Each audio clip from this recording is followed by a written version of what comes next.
Adelante, doctor. Tiene el uso de la palabra hasta por 5 minutos. ¿Qué tal? Buenas noches.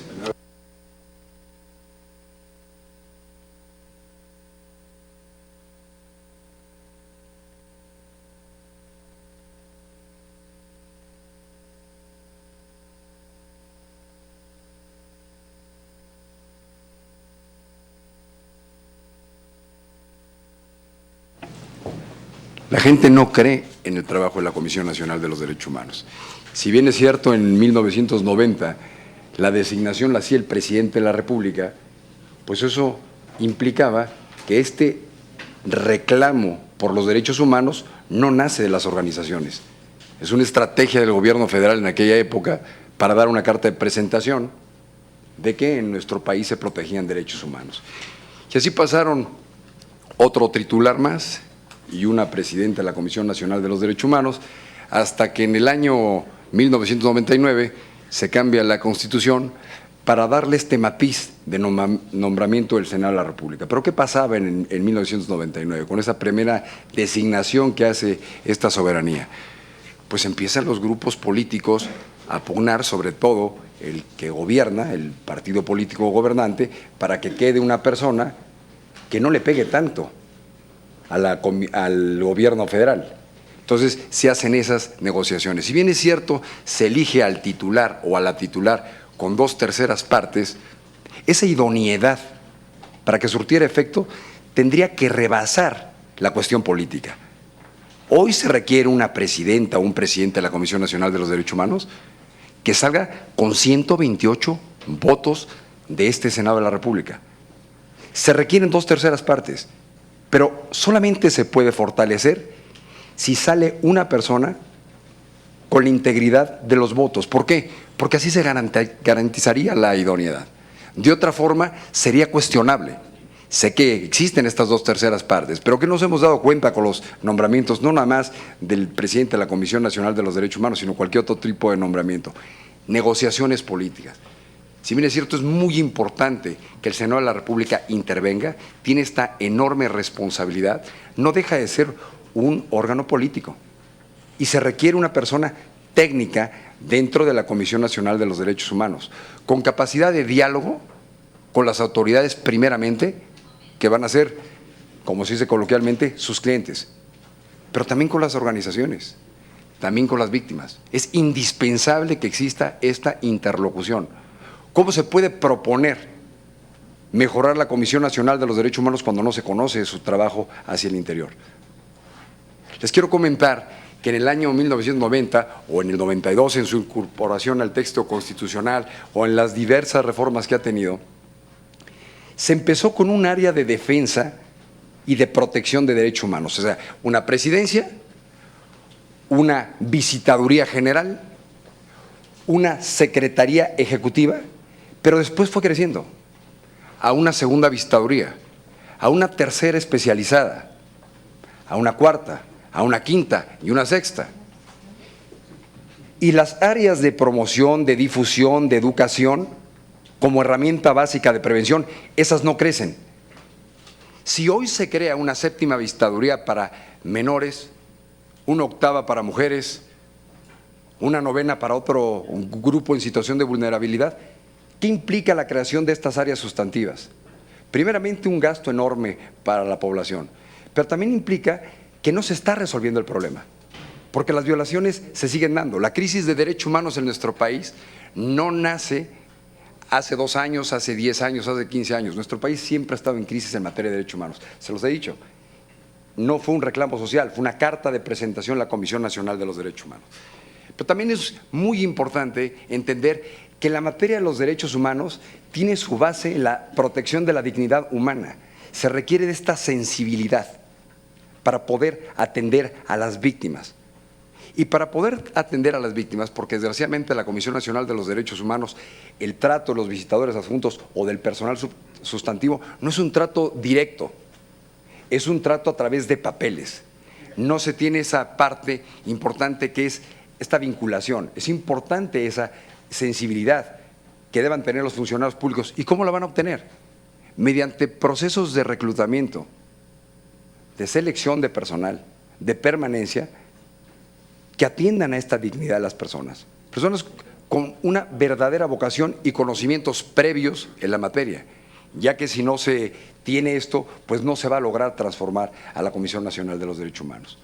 En cuanto a la idoneidad, ustedes pueden analizar mi currícula, pues soy doctor en estudios avanzados en materia de derechos humanos, actualmente defiendo víctimas de violaciones graves a derechos humanos, tanto en el sistema nacional como en el sistema interamericano. Pues ya me dieron mi tarjeta, que mi tiempo ha concluido. Muchas gracias, Cuanto. Muchas gracias, doctor. Vamos a dar lectura a la pregunta y al caso práctico enviado por las organizaciones. La pregunta es: ¿qué concibe usted por interpretación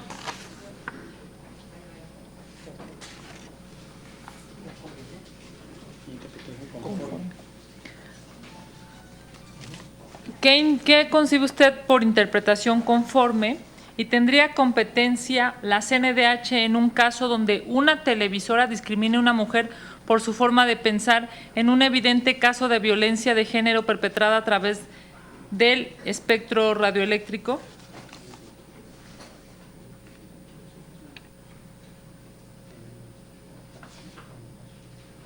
La segunda pregunta es la competencia de la CNDH de una televisora. ¿Qué perdón? ¿Tendría competencia la CNDH en un caso donde una televisora discrimine a una mujer por su forma de pensar en un evidente caso de violencia de género perpetrada a través del espectro radioeléctrico? Si la CNDH puede intervenir sobre el tema. Ok. ¿Dos respuestas? Gracias. La interpretación de interpretación conforme es igual a la interpretación literal, lo que marque la ley. O sea, no requiere de mayor estudio. Como dice, defensa, ¿qué son los derechos humanos? Prerrogativas inherentes a la persona humana, protegidas desde el momento de su concepción, no porque lo diga yo, sino porque lo dice el artículo 4 de la Convención Americana sobre Derechos Humanos, pero viene la parte del positivismo, o sea, garantizadas, protegidas por el esquema nacional e internacional, o sea, se interpreta tal cual. ¿Cuáles son las violaciones a los derechos humanos conforme al 102 apartado B de la Constitución? Lo marca claramente: las violaciones cometidas por servidores públicos o autoridades de naturaleza administrativa. No vamos a hablar de delitos. Entonces, esa interpretación conforme tiene que ver con eso, violaciones cometidas por servidores públicos o autoridades de naturaleza administrativa. Interpretación conforme, el párrafo tercero del artículo 102 apartado B. La incompetencia del organismo nacional para conocer de asuntos de naturaleza jurisdiccional, los del Poder Judicial de la Federación, o de índole electoral. Como se lee, se entiende. Eso es la interpretación conforme.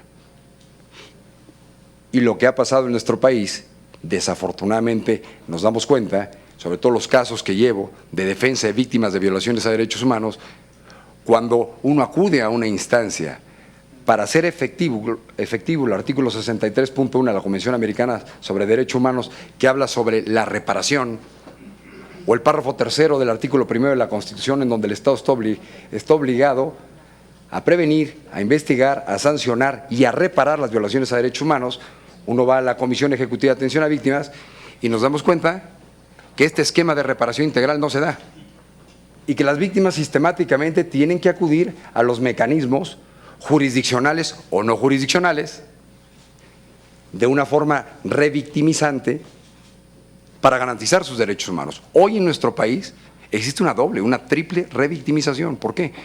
Porque en nuestro país no se sabe reparar integralmente a las víctimas. Esto nace a partir de la reforma el 10 de junio de 2011, pero tiene muy poco tiempo. Entonces, los tribunales están generando apenas estas interpretaciones de estos vacatios legis, de estas lagunas legales que existen.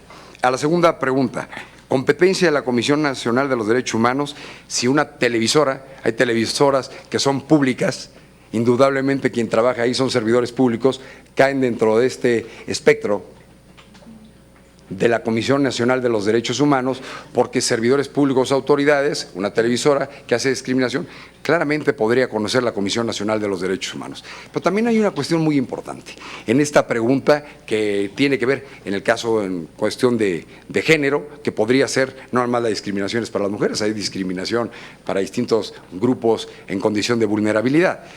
Pero ¿qué pasa si la televisora es privada? De una manera muy peculiar, no la comparto, porque los 76 artículos de la Ley de la Comisión Nacional de los Derechos Humanos necesitan adecuarse a la reforma constitucional. Aparece como competencia de la Comisión Nacional de los Derechos Humanos, si mal no lo recuerdo, creo que es el artículo 6º, de conocer de violaciones por particulares. Lo menciona de manera textual, no recuerdo si es ese artículo, pero en caso de discriminación, y esto es muy importante, si nosotros atendemos al segundo párrafo del artículo 102, apartado B, dice de manera textual: los organismos a los que se refiere el párrafo anterior, las comisiones de derechos humanos, formularán recomendaciones públicas no vinculatorias, y fíjense bien, quejas y denuncias ante las autoridades competentes. Esta facultad que tiene la Comisión Nacional de los Derechos Humanos de formular quejas y denuncias no se ha explotado, porque dentro del universo de violaciones que se pueden dar, la Comisión Nacional de los Derechos Humanos, si advierte una falta de competencia, tiene la facultad de orientar, de acompañar a la parte que se está quejando, inclusive al Ministerio Público, para denunciar un delito de discriminación. ¿Es cuánto? Muchas gracias, doctor. Le pregunto al senador si nos ayuda, por favor, a los demás senadores, dándole la bienvenida a la senadora Claudia Ruiz Massieu. Muchas gracias, senador. Gracias, bienvenido. En materia de idoneidad, se están haciendo algunas preguntas, aprovecho para reiterar, ¿no? La respuesta dicotómica no significa que no haya verificación, lo que en sentido quiere hacer es la generación de un compromiso en la respuesta, ¿no? Y ustedes en su respuesta asumen con claridad lo que implica, ¿no? Es más o menos bajo el principio de decir la verdad. Ese es el sentido de esta pregunta. ¿Ha tenido conflicto de intereses en empleos anteriores? No. ¿Cuenta con algún conflicto de intereses en el presente?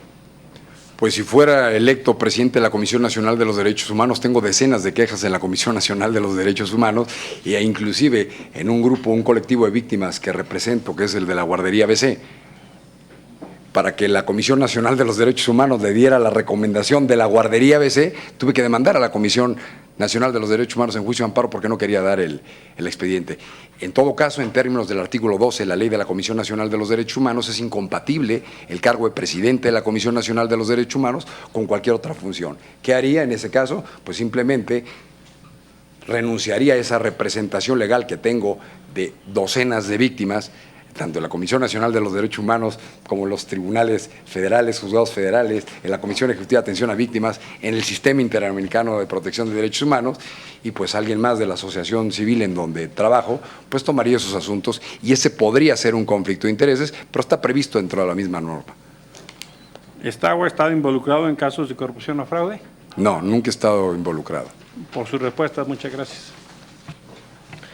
Doctor, de mi parte, ¿cuenta con independencia político-partidista?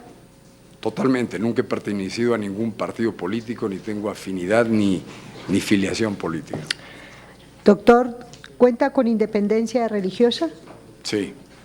De mi parte es todo, doctor. Gracias. ¿Cómo está, doctor? Buenas noches. Buenas noches, senadora. Para nosotros nos toca preguntarle a usted sobre los requisitos de probidad. Y por ello me permito preguntarle que si en caso de ser electo titular de la Comisión Nacional de Derechos Humanos, ¿usted haría pública su declaración 3 de 3? Sí. ¿Usted ha sido señalado, denunciado o cuenta con alguna sentencia condenatoria relacionada con la violencia familiar o con delitos sexuales?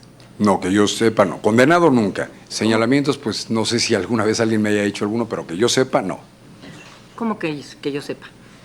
Porque los señalamientos, o sea, en el caso de un señalamiento, atendiendo a la presunción de inocencia establecida en el artículo 20 de la Constitución, inciso B, fracción primera, se presume la inocencia hasta en tanto no se demuestre la culpabilidad. Entonces, muchas veces, porque también he tenido función pública, trabajé años en la CNDH, fui presidente de la Defensoría de los Derechos Humanos de Querétaro, fui delegado a la Procuraduría General de la República, fui agregado a la PGR en Europa, fui director general de extradiciones, pues muchas veces los medios hacen señalamientos, pero esos señalamientos, si no derivan en un procedimiento jurisdiccional y el procedimiento jurisdiccional en una sentencia que condene, pues no sé si en algún momento en las redes alguien hace una imputación, pero que yo haya sido condenado por algún tipo de delito, no, nunca.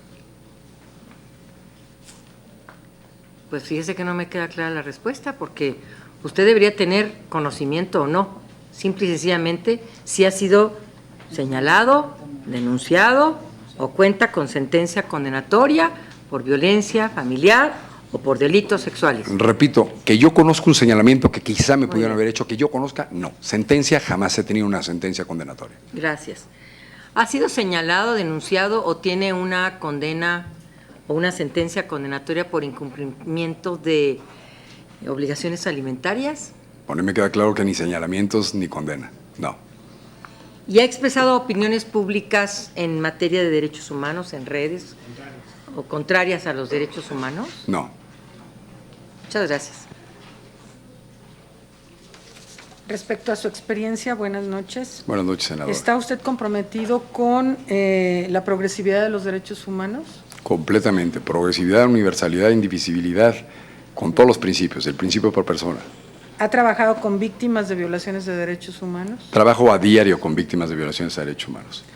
¿Tiene capacidad de diálogo con la sociedad civil, la academia, colectivos y otros? Sí, son varios colectivos quienes apoyan mi postulación y el diálogo es permanente con las autoridades porque, como comenté, es fundamental la interlocución, sobre todo en la protección de las víctimas de violaciones a derechos humanos. La Ley General de Víctimas contempla de delito y violaciones a derechos humanos, tengo ambas, hay algunas que tienen esa doble calidad, porque si no, no habría posibilidad de lograr esta parte que es muy novedosa en la reforma constitucional en materia de derechos humanos, que es la incorporación de la obligación del Estado a reparar las violaciones a derechos humanos, lo que deriva en una Ley General de Víctimas, aunque salió 2 años después. ¿Cuenta usted con imparcialidad respecto a familiares y amigos cercanos? Sí. ¿Cuenta con aportaciones en el campo de los derechos humanos? Sí, tengo varias aportaciones. Gracias.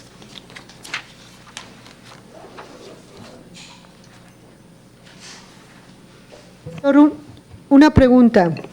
Dentro de la agenda de la Comisión Nacional de Derechos Humanos, ¿qué tema usted considera de atención urgente? Ese es el... Voy a apuntar las preguntas porque las voy a hacer todas. Okay. Esta es la primera pregunta de la senadora Marta. Sí. Problema principal, ¿verdad? Okay. Ojalá nos pudiera, contar cuál ha sido su experiencia defendiendo a las víctimas del ABC. ¿Y cómo haría usted para que nunca más volviera a repetirse una situación así? Sí, senador. Entiendo que usted estuvo unos 7, 8 años en la PGR, en distintos cargos. Sí. Y luego en la Defensoría de Derechos Humanos de Querétaro. Preguntarle si en alguna de esas ocasiones hizo pública su declaración 3 de 3, ¿no? Si ya hay algo sobre eso que nosotros podamos revisar, conocer. Ya nos dijo que usted tendría ya el compromiso de así hacerla pública. Y si fuera el caso que no lo hubiera presentado, me gustaría que nos dijera por qué. Y le quiero hacer 2 preguntas puntuales. La primera es su opinión sobre un mecanismo internacional en México contra la impunidad. ¿Cuál sería su opinión? ¿Opinión de, perdón, de qué? De un mecanismo internacional contra la impunidad en México. Y la última pregunta es su opinión sobre la actual, valga la redundancia, la actuación de la Guardia Nacional en labores de contención a la población migrante. ¿Y qué opina que la Cancillería esté metida en esas labores? Si fuera usted. El labor de que está... Política migratoria interna, ¿no? ¿Qué haría usted al respecto si fuera titular de la CNDH? Gracias. Política interior. Bien.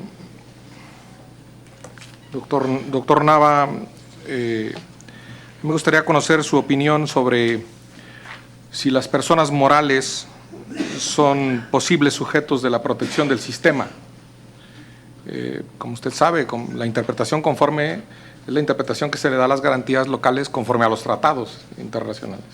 Y esto, la Convención Americana y las opiniones consultivas que sobre ella han recaído, ya lo establecen en Europa y en África. Me interesa su opinión en eso. Y una pregunta sobre su desempeño personal. Si no entiendo mal, es la tercera vez que aspira usted a la Comisión Nacional de los Derechos Humanos. Y Animal Político lo señaló a usted como que despidió a unas personas que sufrieron parálisis o un derrame cerebral. Usted contestó a Animal Político y Animal Político le dijo, contestó a su vez en réplica, y me gustaría que aclarara ese incidente brevemente, que a mí me parece muy delicado.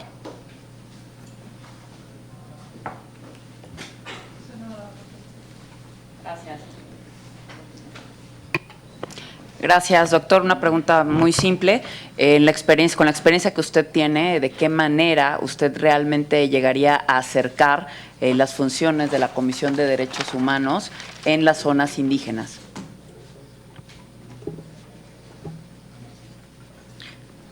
Buenas noches. Mi pregunta es sobre que existen declaraciones que señalan que la Defensoría de los Derechos Humanos de Querétaro despidió de manera injustificada a 14 personas que laboraban en la institución a su cargo. ¿Nos podría aclarar con mayor detalle esta situación? La segunda es, en su programa de trabajo nos habla de establecer una política de prevención. ¿Nos puede comentar con mayor detalle este punto? ¿En qué esa pregunta? ¿Me puede repetir, senador? Ok, en su programa de trabajo nos habla de establecer una política de prevención. ¿Nos puede comentar un poquito más con detalle? Okay. Gracias. Puedo tratar de...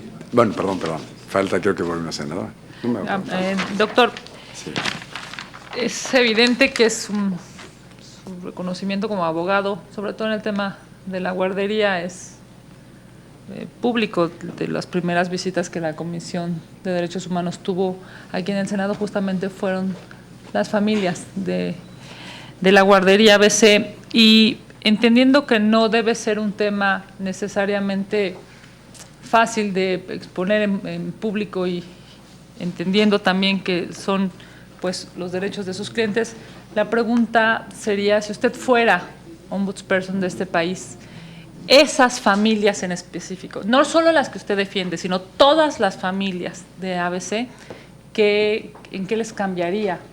¿Qué garantías tendrían de inicio ellas, más allá de todos los decenas o miles de mexicanos que han sido violentados en sus derechos? Muchas gracias. Gracias. ¿Es cuánto? ¿Ya no hay más preguntas? Ok. Bueno, 4 minutos. Bueno, doctor. son muchas preguntas, pero voy a hacerlo. La primera, problema principal de la Comisión Nacional de los Derechos Humanos, la falta de sensibilidad y la falta de credibilidad. Ya lo veo al principio, para lograr credibilidad se requiere que la persona que vaya a ser titular, quien sea, mujer o hombre, tenga 128 votos de la Cámara de Senadores. Es indispensable que esta soberanía confíe en esa persona, por su independencia política, por su conocimiento práctico, por su conocimiento teórico, por su cercanía con las autoridades, con las organizaciones, con las personas. Entonces, el principal problema es de credibilidad. Y también va de la mano de la falta de capacitación del personal de la Comisión Nacional de los Derechos Humanos, porque es poco sensible. Ven papeles. Los que hemos sido directivos en la CNDH nos damos cuenta que te llegan papeles. Al menos cuando eres titular de un organismo local, la persona va y toca la puerta de la institución y tú la atiendes. Pero en la Comisión Nacional se reciben papeles. Imagínense, tiene 15 oficinas en el interior del país. no distribuidas geográficamente de una manera correcta.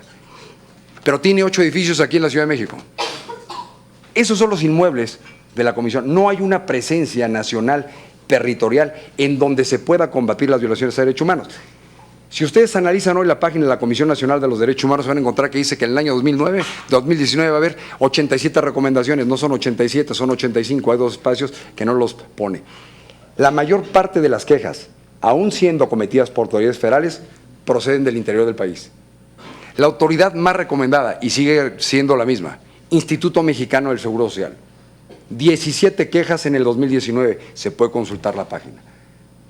Pero también llama mucho la atención, existen 30 recomendaciones aproximadamente dirigidas a entidades federativas, ya sea a través del recurso de impugnación, que es un mecanismo de inconformidad, o a través de una malentendida facultad de atracción que ponen de manera reglamentaria en el artículo 14 del Reglamento Interno de la Comisión Nacional de los Derechos Humanos, que no es compatible con el artículo 60 que marcan ahí, porque el artículo 60 habla del recurso de queja, y el recurso de queja solamente lo puede presentar la parte quejosa. O sea, esta parte de capacitación técnica para resolver la problemática de las violaciones de derechos humanos es fundamental, porque si no, no va a existir la forma en que la ciudadanía confíe en una institución que genere equilibrio en el poder, que permite combatir de manera puntual en un mecanismo gratuito, no mediante un juicio de amparo, un mecanismo jurisdiccional, sino un mecanismo no jurisdiccional, gratuito, el acceso a la justicia, a la verdad, a la reparación integral. Me paso rápidamente, experiencia con lo del ABC. No soy de Sonora, me localizaron la mayor parte de las víctimas que hoy a más de 10 años de los hechos, 5 de junio de 2009, impunidad. La Corte en sesiones del 14, 15 y 16 de junio de 2010 ejerció su última facultad en términos del 97 de la Constitución antes de la reforma del 10 de junio de investigación de violaciones graves a garantías individuales, al año de los hechos. Pero hoy tiene 2 años con 15 amparos en la primera sala. Y no se resuelven los amparos. Hoy no hay una persona responsable del homicidio culposo de 25 niñas y 24 niños, de más de 70 niños y niñas lesionadas. Niños lesionados que están amputados de 9 dedos, que están quemados en la mayor parte de su cuerpo, que desde hace 10 años no pasan unas vacaciones en su casa, tienen que salir a intervenciones quirúrgicas, no una ni dos, varias en el periodo vacacional, que están hartos de estar en eso, que están en periodo de la adolescencia y tienen problemas terribles. ¿Cuál ha sido mi experiencia con lo de la guardería ABC? Que han sido engañados por distintas autoridades y engañados inclusive por sus propias defensas. Que hoy en el caso de la guardería ABC tenemos más de 50 sentencias que favorecen a las víctimas. Y la Comisión Ejecutiva de Atención a Víctimas sigue revictimizando. ¿Por qué? Porque sigue litigando en contra de las víctimas. Amparos ganados, tenemos amparos en fase de cumplimiento. Mi declaración 3 de 3, pues yo terminé mi función a principios de 2017, no la hice, pero no tendría ningún inconveniente en hacerlo. Cuando fui presidente de la Defensoría de Derechos Humanos, que fue, aquí es la 3ª ocasión que llego a contender. Allá llegué a la 4ª, en mi casa ya me decían, oye, estás loco, pues esto es político, tú no eres político, al contrario, no te van a elegir. Bueno, tengo ganas de hacer el cambio, o sea, no se vale nada más criticar sin participar, no es una decisión que depende de mí. Pero he dedicado mi vida a la materia de los derechos humanos, no tengo ningún inconveniente en hacer esa declaración. Una cuestión muy importante porque se me está agotando el tiempo, pero creo que no le puedo dar vuelta. No despedí a 14 personas en la Defensoría de Derechos Humanos, despedí a más de 50, por la falta de compromiso. Porque el servidor público debe entender que quien cruza la puerta de la Defensoría de los Derechos Humanos es tu jefe. Y es la última ventana de la esperanza. Y no puedes escatimar en tu tiempo, ni en tu sábado ni en tu domingo. Es un compromiso que entraña mucha responsabilidad. Porque muchas de esas víctimas, aclaro en el conflicto de intereses, hoy son clientes ante el esquema de que tienen ganados los amparos y la Comisión Ejecutiva de Atención a Víctimas se niega a ejercer una facultad que tiene el artículo 88 bis, y no me refiero a la reparación integral, es que en Querétaro no se ha legislado en materia de víctimas de violaciones a derechos humanos hasta hace unos cuantos meses, en marzo de 2016, gracias a una recomendación, entro al tema de los indígenas, que pusimos a una mujer de Santiago Mezquititlán. Es una comunidad del municipio de Amealco, municipio principalmente indígena. Esta comunidad de Santiago Mezquititlán es donde agarraron a los de la AFI, que dicen que la secuestraron, y esta mujer fue a atención médica por un embarazo y perdió a su bebé. Hoy tiene recomendación de la Comisión Nacional de los Derechos Humanos, tiene el juicio de amparo ganado y el Registro Nacional de Víctimas le impide acceder al Registro Nacional de Víctimas. Y en Querétaro no se designa un comisionado ejecutivo de atención a las víctimas. Hay un comisionado de víctimas, pero de la Secretaría de Seguridad Pública Ciudadana, que tiene el nivel, que está a nivel de dirección de subsecretario. Entonces, ¿qué se haría con los indígenas y con los grupos en situación de vulnerabilidad? Esa cercanía que le hace falta a la Comisión Nacional de los Derechos Humanos. ¿Saben cuánto les cuesta mandar a un visitador a Amealco? O a zonas indígenas, más de 60 etnias indígenas en el país. Estuve en la 4ª visitaduría. ¿Saben por qué se abrió la 4ª visitaduría en la Comisión Nacional de los Derechos Humanos? Porque el 22 de diciembre de 1997 pasó lo de Chiapas, lo del municipio de Acteal, la matanza de personas. Por eso se abrió se van tapando baches. Hoy se tiene que apostar al esquema de prevención. No puede seguir habiendo más burocracia en la CNDH.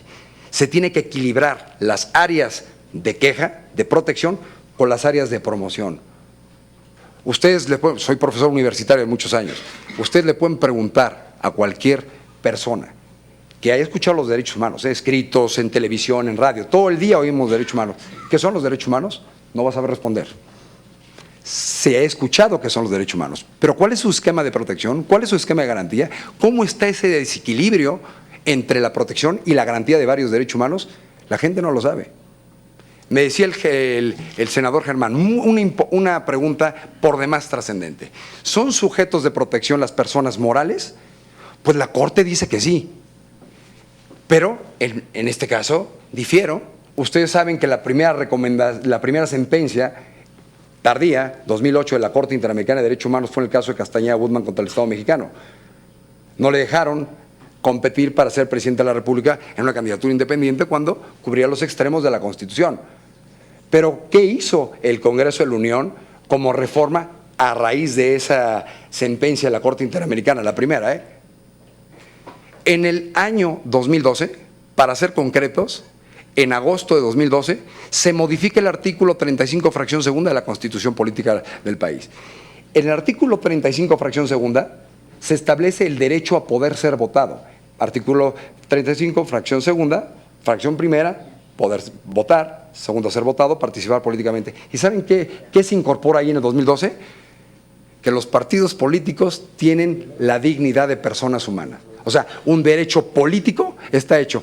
El derecho de inscribir una candidatura solamente corresponde a una persona moral. O sea, un derecho humano indivisible, porque uno de los principios de la indivisibilidad se le pasó a una persona moral.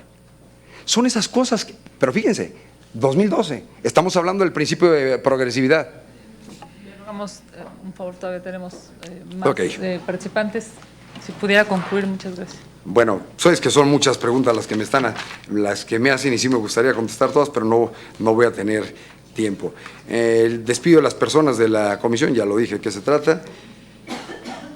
La política de prevención, ¿qué es? Acercarse a la policía, acercarse a la Guardia Nacional, esta función que está teniendo la Cancillería fuera del marco de la legislación, haciendo funciones de coordinar al Instituto Nacional de Migración, pues tiene que ordenarse. La parte toral de un organismo público defensor de derechos humanos va más allá de lo que piensa o sienta su titular. Tiene que abogar y tiene que trabajar a diario por el fortalecimiento del Estado de Derecho. Vivimos en un Estado de Derecho, se tiene que fortalecer, atender a las instituciones en estricto apego a la ley. Y si la ley no es dinámica o funcional, existen los mecanismos, y ustedes lo saben, para modificarla. Es cuanto por el tiempo. Muchas gracias.